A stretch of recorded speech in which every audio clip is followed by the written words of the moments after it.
Hi, I'm Andrew at Baker's Gas. We're here today with the all-new Lincoln Elevate SLI, which is their new battery-operated welding system. So what we're going to do in this video is we're going to go over the overview of what this thing can do. I've welded with these before, so we're going to talk about the arc characteristic of that, and then just basic functionality of this unit and what its capabilities and portability is, what's going to be good for. So let's just jump right into it. So this is their all-new, it's called Elevate SLI. Just came out, runs on a battery, but I got her plugged in right now because it's charging. We're just 110 battery, or 110 cord I should say. And then on the front of the screen here you can see we're charging the battery right now. It says that we're plugged in, and we're going up there. So you can see on this side of the machine here we got our 7018, our 6010, and then our TIG. So this one here, there's multiple packages, we'll link them down below, but this one, they're all capable of stick and TIG. This one was just a stick package, but they also have ones with portable totes or carts. We're going to have a bundle for that right now too, that you get one of those. But obviously 718, 6010, and lift arc TIG, no high freak TIG, which is fine. So the biggest question on these is, you know, how long does it take to charge? What's the weight on the unit? So basically 1 hour to charge it from dead to full. They're 33 pounds. Got a shoulder strap. It's actually super light. It's not bad at all. Comes with the 110 cord. So on 3/32 7018, I can get up to 21 stick electrodes on that. And I can get about 9 1/8" electrodes, and we can run 5/32 with it, and we can get about 6 on a full charge. So it really depends on, it's all dependent on like your arc length, your speed, what amperage you're running. So, you know, I'm not going to tell you, yeah, I'm going to get 21 stick electrodes, because I've seen where if you turn your amperage up 5 amps, right, you're going to decrease the amount of stick electrodes that you can run on it. But regardless, 21 stick electrodes on 3/32, that's a lot of welding. And if you're in a pinch, you need the portability, this thing's battery operated, you unplug it, go up, do your weld, and come back. 21 stick electrodes. Most people don't run that just not in an hour, you know what I mean? So it's like it's just a great portability machine. So price point's very competitive, and it's priced on it. We're going to link all that down below.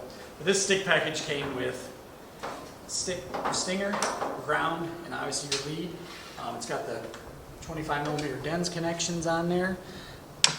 And it also has this lock, so when I shut it off, it's got a lock on the on button that you have to slide and then turn back on. And it'll come back on.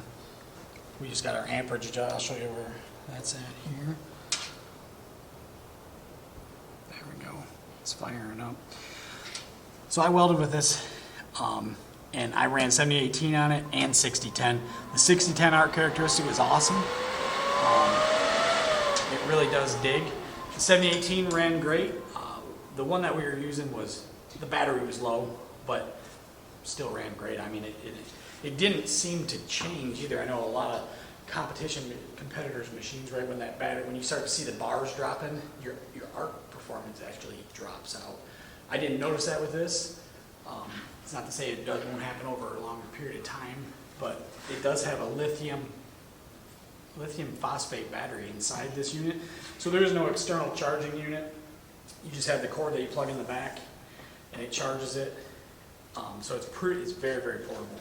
But just to show you on the amperage here, we can go up to 145 amps. And like I said, that was a 7018 or your 70 series rod. And we can go, I'll show you where it goes down to here. We can go down all the way down to 10 amps. So and then you jog through the motions with that 145 amps, all the way back down to 10. Same thing with the TIG. We can go down to 10 amps. So on TIG welding, people always ask, like, we go down to 4 amps on the TIG. So they always ask, like, what's the longevity, or how long can I run my TIG torch on a battery? Well, it will do up to 21 minutes at 100 amps on TIG welding. So that's a lot of welding. 21 minutes of arc time at 100 amps. I don't know too many people that weld for 22 minutes or 21 minutes straight. So a lot of arc time and that capability. Obviously, that's going to depend on your arc length, right? And you know what tungsten you're running, or you know that sort of thing, or what you're doing. But DC only, right? So no AC output on this thing. Another big question. Let me unplug it. So you just out there, unplugged it. So now we're running on full battery power, full portability. We're not hooked up to anything. You can see, pretty awesome unit, but 33 pounds is very light. Now where I see this thing taking hold at is in contractors or mechanical contractors, right? Or, you know, iron workers need to go back out and repair stuff. You just grab onto this, go repair, come back. Awesome little unit. 1 hour charge time, so you can run it in the morning, charge it on lunch, and then run it in the afternoon. All right, so we're going to shut it off. I'll just flip it back on real quick just to show you guys. It's going to come back on without it plugged in. So there's a 3-year warranty on this unit, full coverage. So if the battery goes bad or anything happens to it in that 3 years, fully covered. And obviously, if you got any questions or concerns on that, you can always reach out to us. We'll help you guys out. And it's thinking about it, it's going to come back on here shortly. But if you guys got any comments, questions about this unit, its weldability, it's our characteristics, please leave them down below. We'll do our best to answer them. Like I said, I've ran this thing on 6010 and 7018, and it works great for what it is. It's a battery operated unit, so it works really, really well. Thanks again for watching. Stay tuned for some more.